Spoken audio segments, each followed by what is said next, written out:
Hello everyone and welcome back to Brink of Speed. As you can see, I am here with neighbor Mark. Hey and guys. We have our beautiful C8s in the background. And today this video is going to be all about whether the convertible option is a must-have when you're buying a brand new C8 Corvette.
And I've got quite a few questions for Mark, myself, and all of you.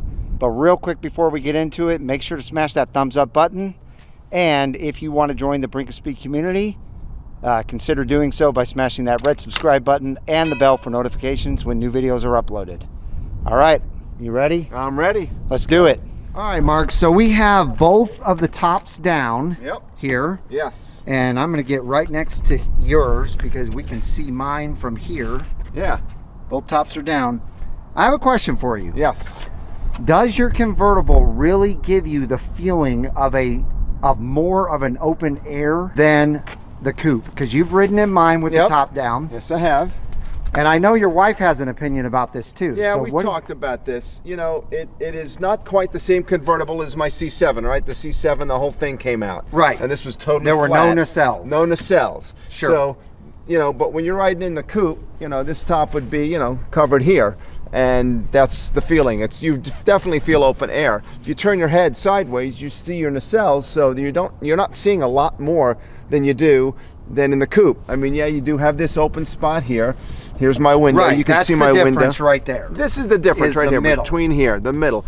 And by the way, you know, this window doesn't go all the way down. Right. So, but it is good. It goes up and down and it stops wind from buffeting, and you can play with it and adjust it as you adjust your side windows. Sure. So it's not quite the same. I'll tell you, my wife is slightly disappointed with it because it doesn't have that same open air feel. It's closer, it's very close, it's between the coupe and the old convertible. Right. So that is the difference there, but it certainly does feel, you know, when you look out, when you turn your head around, you definitely feel like you're in a more of a convertible than the coupe. Yes. Yeah, and so from this view, you can definitely tell a difference looking towards the back of his car because, again, the middle, in between the nacelles, there is a lot of space there that's wide open. Whereas over here on the coupe, there's none. You just have that wall of window and then the hatchback right behind you. Yep. So there is quite a bit of difference. However, I will say that driving and riding in this, I don't even know if I've driven this, but riding in this with the convertible top down, to me, doesn't feel a huge amount different from riding with that top off. So that's just, you guys leave in the comments down below if you've ridden in both or if you've driven both, and let us know what you think. Now, number two, I have a question about whether this convertible is really worth spending $7,500 more just so that you do not have to do that manual top Wait, how removal. much did I spend? $7,500 more, Mark. $7,500 just for that little button? That's right. Yeah, I guess you're right. So is it worth it to you?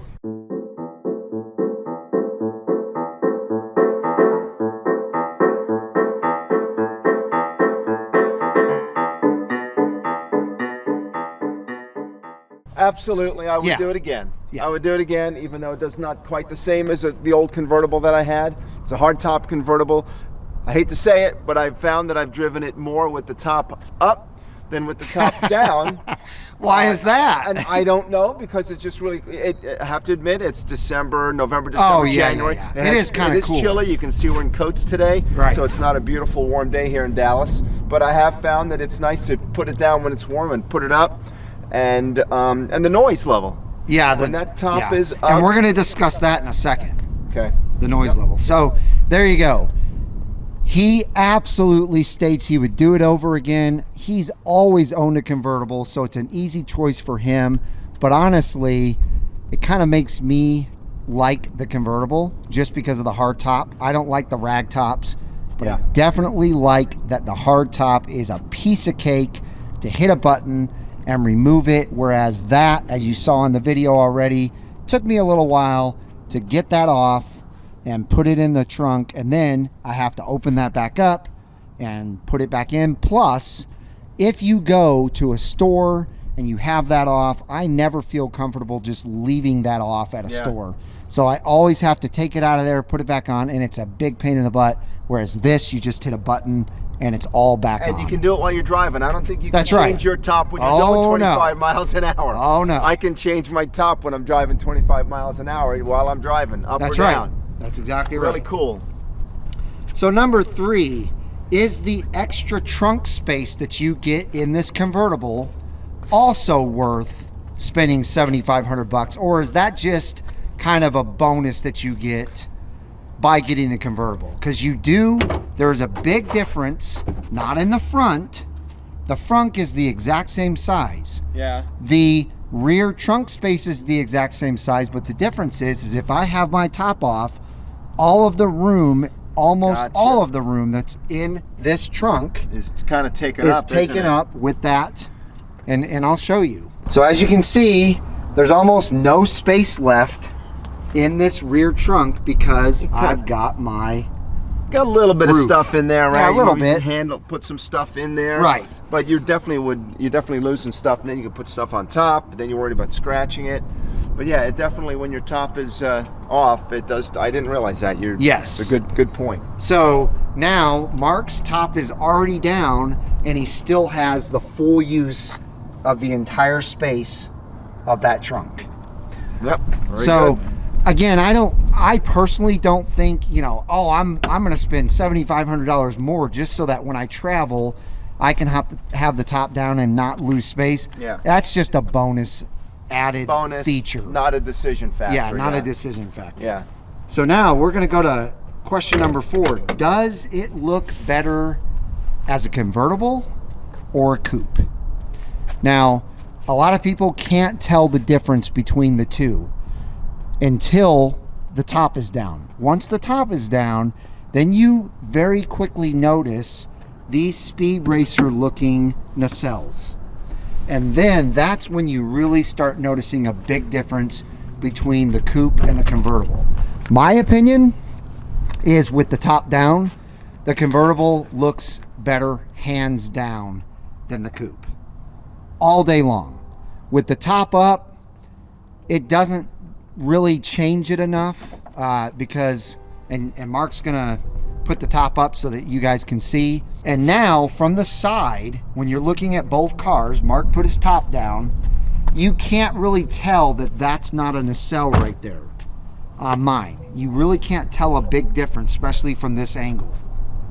Now obviously my top is off, so you can tell that, but if my top was on, there's not enough of a difference, in my opinion, with the two cars. What do you think, Mark? Okay, so let me offer an opposing viewpoint there. You got it. So you've got a lot of people that will get the body colored nacelles and top like I do. Yes. That is why I like it. It looks like a coupe. There's some people that like the carbon flash. the carbon flash nacelles and or top. Yes. And no matter whether you're driving when you're driving, it looks like a convertible. That's right. It's got that sleek look, Yes. like a racer look. I have it body colored to make it look like a coupe, but then turn into a convertible. It's almost like a surprise to people when I push the button. Oh yeah. But if you've got a black nacelle and black top, which is also a very good look, but it really tells people, hey, it's a convertible all the time. That's right. You can tell. That's right. That it's got that look. So that's a great point. Yeah. And I didn't even think about that. But ladies and gentlemen, if you've got the carbon flash, like he just said, then you're going to be able to tell 100% of the time, even with the top up, that this is a convertible. But let's just use his car for an example. So you leave it down in the comments below what you think. You know what I think. As they sit right now with his top up, I think they look equally as good. With his top down, his looks better. All right, number 5 is how many convertible owners, including you, Mark, do you think wish they could see their engines? Wait, this has an engine? Where is it? I have not seen it yet. Exactly, my point. Wait, I think I can see it. Let's see. I think it's right here. Let me see. I think it's right here. Let me see. I'll do this. I don't think it's going to help. So what are you trying to show me here, Mark? Well, they say there's an engine back here somewhere. I think there's a couple, hello? That's something in there. That's just plastic. Is it really an engine or is it just a motor? I thought this was an E-ray. I thought this was all electric. Oh, that's... Oh, wait. Here's a dipstick. Okay, there is an engine in here. Is that the dipstick? That's the dipstick, yep. And there's my my oil change or something under here. Let's see, what do we got here? No, I know what's under there. I'm just kidding, but there's your antifreeze radiator. Yep. Change, and yeah, just a lot of gears here. So, truly, do you wish yes. that you could see your engine? Yes. Just like when we walk over to my car in the coupe, you look straight down, and there's that beautiful engine. I have engine envy. You have engine envy? Engine envy, for sure. I mean, I know I've got that down in there somewhere. I just can't see it. and I'm you're more mechanical. I like to work on. Not that I'd ever work on it, but I'd like to be able to see the engine and see the serpentine belt and see everything in there. And it's just, I know, Jeremy did the, he took all those off and showed us. He took it off, and maybe we'll do that at some point sometime. And he actually has an engine cover on it now? I don't know. But I've seen... I know there's a guy that did the magnetic, right? He you can take all that off, then you can put an engine cover on. Yep. And when you go to a show, this, when it raises up, pulls this up. Oh. And then your engine is available to be seen, but you have to have this up like this. Yeah. Yep, I do have engine envy. I wish I had the... There you go. I could see the motor, because it's kind of a bummer. All right, now this question that's next, number 6. Yeah. Will it affect your resale value, whether you get a coupe or convertible? What are your thoughts? Well, my thought is if it's a $7,500 option and you wanted to buy a new one, you got to pay $7,500. So the resale on the used one will be hopefully $7,500 more than the resale on a typical coupe. Yeah, but that's not really apples to apples. I'm talking about if you buy a $100,000 coupe and a $100,000 convertible, are they both going to be equally worth the same as they age? I guess time will tell. I think this is such an unusual time that we're in right now with resale values. I mean, like we said, I bought this for the sticker on it was $89. Sure. How much could I sell it for now? Probably a lot more than that. Way over $100,000. Way over $100,000. Way over $100,000. But who knows what'll happen in the... Well, the only thing that I can say is at Corvette World, when I asked Robert which one sells the quickest, which one sells the best. Oh yeah, what did he say? They're equal. They're equal. They're equal. The coupes and convertibles sell equally, which actually makes sense because they sell pretty much equally from the plant. Is it like 40? It's like 48, 52 or something like that. Yeah. It's high 40s, but these are built 40%, and low 50% that these are built. So people like them equally, pretty much the same. If you're looking for a convertible, you're going to be looking for a convertible. Right. You're going to be looking for a convertible. I don't really think it's going to affect the resale value as long as everything else is like equal. So a 2LT versus 2LT, Z51, that kind of thing. The convertible is going to sell itself because someone wants a convertible. The coupe, same thing. So, okay. You guys leave your comments down below. Let us know what you think. Now, here's another question for you.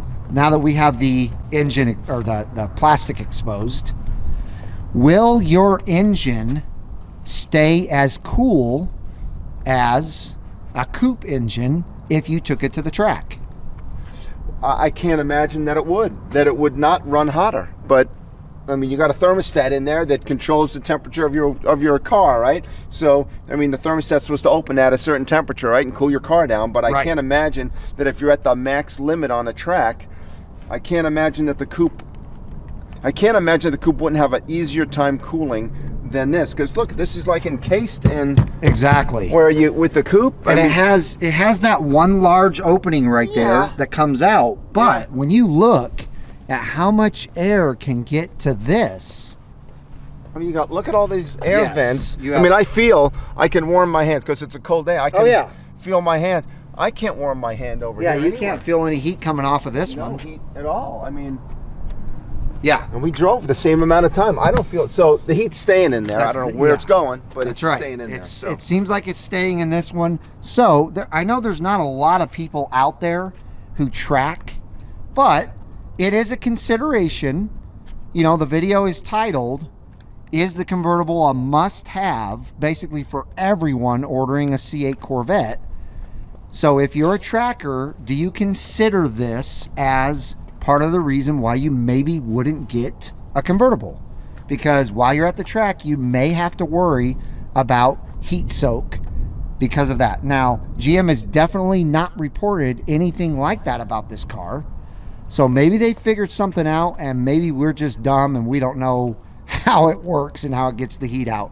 But that coupe, it's very easy to understand how all the heat comes out. Yep. Now here's another thing. If you are a tracker, we're going to stay with the track. Is the extra 200 plus pounds going to hurt you on the track? Me or the car? The car. Yes. 200 pounds is 200 pounds. I know that's more than 2 bags of concrete. Yeah, I mean, it's basically like having a passenger in your car. Yeah. If you're in a coupe, and that really doesn't do too much. It doesn't? No? No. So I've never tracked the car. It does in a straight line. All it right. affects straight line speed. Okay. But when you're on a track, it really doesn't affect anything. Okay. I mean, 200 pounds is not going to do that much. It might do a little bit, but for us amateurs, it's really not going to do that much to your track time. All So right. I don't think that's really a consideration, but I wanted to throw it out there anyway. Okay. And we already kind of touched on this, but which car, being that this has quite a few more, well, actually, Seams or? I don't know if it has more seams than that, Well, it's got this here. but it has more openings that it has to try and shut off to the outside air.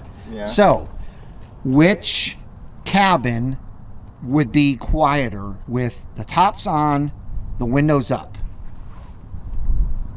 I don't know, Mike. I think this glass is, raises up, Yeah. rises up and down. Yeah, yeah. I don't think this glass is as thick as the glass they put on the coupe. Yeah, Mine's a little thicker. Yeah, you're probably right. This is thicker for sure than this glass in here, and I'll show it from the outside. Yeah. But yeah, it's got to be thicker than that glass. So I would think that maybe you might have a little bit more road noise or outside air noise with this than the coupe. But is that going to change your mind on whether you buy it or not? Probably not. It was just a thought, just something to throw out there as another difference. And then the last thing is, what are some other differences that you or anybody in the comment section could write down that are different between the two cars? My first one that came to my mind automatically, and I really can't think of any other ones, is the fact that you can actually get a 1LT convertible and still get the rear view camera mirror. Oh, really? Yes. You Really? can't do that on a coupe, only on the convertible. So the convertible 1LT still has So this. all three models, 1LT, 2LT, 3LT, have the rear view camera mirror. Oh. And that's only true of 2LT and 3LT on the coupe. So Wait. other than that, I really can't think of any other ones. Well, which, by the way, just to let you know, if you're getting a convertible, remember that when you got your top down, that camera gets folded away. And and you're just using a mirror. I thought that was interesting. I don't know if Absolutely. everybody realized that, but when you put that top down, where's, you know, you're looking at the regular mirror, and if you're not used to it, you kind of have to get Yes. used to that. Yeah. And I guess to address that, the major difference between this car and the Coupe and the Convertible is when this top is down, all you're looking through is this little rear view window. Just the regular mirror. However, if you didn't use the rear view camera mirror on this, top up or down, you're having to look through that back glass and this back glass as well, where you don't have that on this car. You only have one piece of glass to look through here. So personally, I've driven it with the top down, and I don't need the rear view camera mirror at all. It's fine without it. Yeah, it's not like, yeah. If you adjust your side view mirrors right, like you had in one of your other videos, yes, and adjust it right, you shouldn't have a problem. That's right. So anything else you can think of, Mark? All right, I got a question for all the convertible guys out there. Usually when you have a convertible, you do a lot of parades. I do a lot of parades. I used to do a lot of parades. I haven't done one in a couple years where I've had to carry somebody. Sure. With these nacelles now, where do you carry them? Well, where do you carry the person in the car? Because, and you know, in the old day, you know, you got your top that would just come and you could put like a towel over it, you'd sit on it. But now you got these nacelles. Usually the person would sit over there, right, and their feet would hang over the seat. Right. And now, and you got this glass here. Yeah, they can't sit in the middle there. If anybody's got any comments, have they tried to do a parade where they're sitting on the car? You know, if you look at the, you know, the Football Hall of Fame parade or some other parades, they got some big football players sitting on their cars. And how are people doing it? If anybody's done one, let me know. Otherwise, they're just going to sit in this car here, and they're not sitting up top anymore. Right. Because you can't. I mean, this is fiberglass, right? Are you going to sit? I mean, I don't know if this is strong enough. Well, it probably is in the middle, but you're definitely not going to sit up here. Definitely not sitting there. I'm just wondering, you know, what is this? I guess I have to look to see what that's sitting on again. Open it up. It's probably a composite material. I don't think they use fiberglass in the body anymore. Does some heavy person sit here and then their legs are draped over here? No, you have 110-pound supermodels. That, or sometimes you've got the linebacker from that's true. From the Dallas Cowboys sitting here at the parade. So I'm just wondering if anybody's done that before. Sure. It's definitely different, you know. Oh yeah. So ladies and gentlemen, that's really going to wrap it up for this video. I hope you guys enjoyed it. Again, leave us lots of comments down below letting us know what you think of all the questions that I had. Maybe you guys have some insight on some things that we don't have, but give us a big thumbs up if you enjoyed the video. Also, again, if you don't want to miss a single one of these videos, make sure to smash that red subscribe button and the bell for notifications when new videos are uploaded. I hope each and every one of you has a wonderful rest of your day, and we will see you guys out on the road.